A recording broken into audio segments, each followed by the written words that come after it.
Welcome to JH. In this guide, I will show you how to personalize your Google Form links.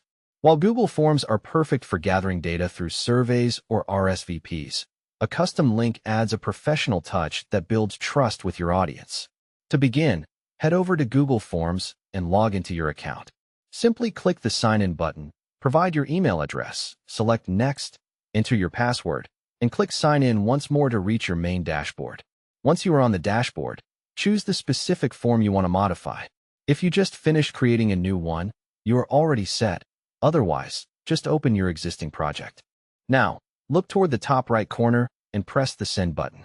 This will display several sharing methods, but we need the link option, so click on the chain link icon to reveal the shareable URL. From here, select the Copy button to save the current link to your clipboard, as this is the address we are going to transform. Next, open a fresh browser tab and visit form-do.com.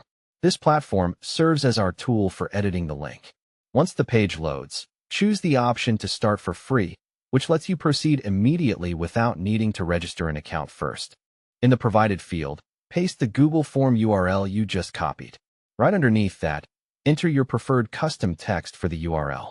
Choose something that clearly represents your specific form or campaign to make it more recognizable and trustworthy for your respondents.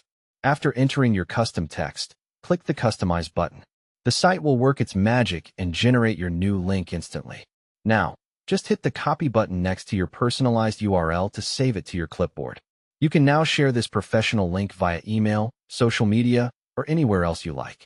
As a quick tip, always verify your new link by testing it yourself before sending it out to ensure it redirects users to the correct form. It is always better to catch any potential issues beforehand.